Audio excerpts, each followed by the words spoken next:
ظہیر الدین بابر نے 1526 عیسوی میں پانی پت کے میدان میں سلطان ابراہیم لودھی کو شکست دینے کے بعد ہندوستان سے ان بہادر پٹھانوں کی حکومت کا بھی خاتمہ کر دیا جو ہندوستان پر صدیوں سے فرما روائی کرتے آ رہے تھے اور جنہوں نے کسی بڑی سے بڑی طاقت کو بھی اپنے مقابلے میں جمنے نہیں دیا تھا۔ ظہیر الدین بابر کی اس تاریخی فتح کے بعد ہندوستان میں ان روسی ترکوں کی حکومت کا دور شروع ہو گیا جو مغلوں کے نام سے مشہور ہوئے۔ حالانکہ ظہیر الدین بابر اور اس کی اولاد مغل سے کہیں زیادہ ترک کہلانے کے مستحق تھے۔ ظہیر الدین بابر کا باپ عمر شیخ مرزا امیر تیمور کا پوتا تھا۔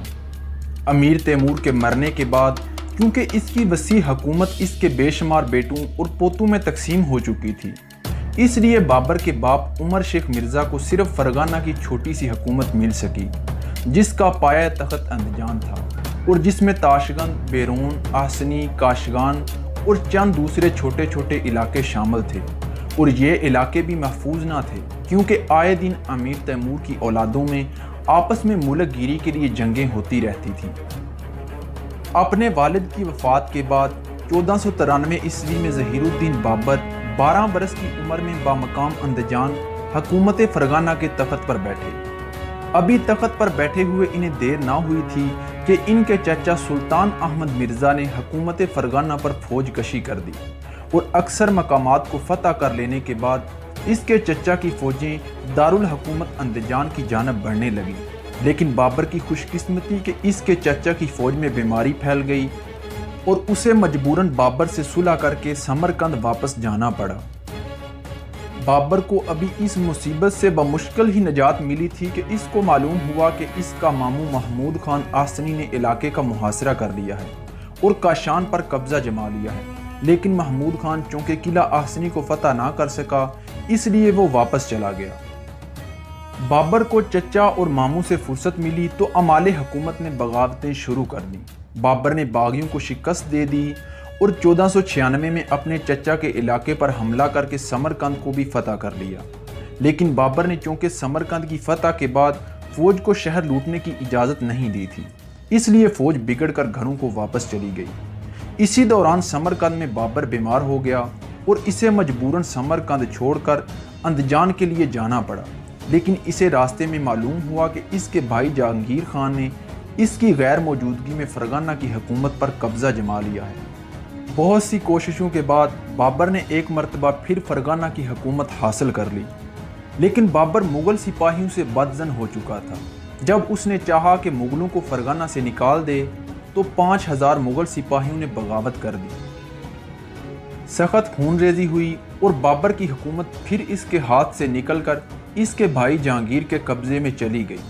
بابر نے اب بھی ہمت نہ ہاری اور صرف 150 سپاہیوں کی مدد سے سمرقند کے قلعے کا محاصرہ کر لیا اور اسے فتح کر لیا، لیکن جب شیبان خان نے سمرقند پر حملہ کیا تو بابر اس کا مقابلہ نہ کر سکا اور گرفتار ہو گیا۔ آخرکار بابر کو اس شرط پر رہائی ملی کہ وہ اپنی بہن کا شیبان خان سے نکاح کر دے اور اپنی جان بچا کر جدھر منہ اٹھے نکل جائے۔ ان مصائب کے باوجود بابر نے ہمت نہ ہاری۔ اس نے پھر ایک بار محض اپنی جرت کی بنا پر فرغانہ کے بعد علاقوں کو فتح کر دیا، لیکن اس کے پاس فوج نہ ہونے کی وجہ سے ان علاقوں کو بھی چھوڑنا پڑا اور وہ پھر جنگلوں میں خاک اڑانے لگا۔ کبھی کبھی تو حالت یہ ہوتی کہ بابر اپنی بے بسی پر بے اختیار رو پڑتا تھا۔ بابر کو اس کے بعض ہمدردوں نے مشورہ دیا کہ وہ ترکستان کو خیر باد کہہ کر افغانستان میں قسمت آزمائی کرے، چنانچہ بابر نے بلخ اور کابل کو فتح کر لیا۔ بلخ اور کابل کو فتح کر لینے کے بعد بابر نے ہندوستان کی طرف پیش قدمی کی اور وہاں گجروں، جاٹوں اور گکھڑوں کی خوب سرکوبی کرنے کے بعد دوبارہ افغانستان واپس چلا آیا۔ بابر جو اپنے سابقہ حملوں میں ہندوستان میں اپنی حکومت کے لیے زمین تیار کر چکا تھا، جب اس کو حاکم پنجاب دولت خان، ابراہیم لودھی کے بھائی علاؤ الدین اور چتوڑ کے راجہ رانا سنگا کی جانب سے ہندوستان آنے کا بلاوا ملا تو وہ فوراً ہندوستان کو فتح کرنے کے لیے 1525 میں روانہ ہو گیا، لیکن اتنے بڑے ملک کو فتح کرنے کے لیے اس کے پاس جو لشکر تھا اس کی مجموعی تعداد 10 سے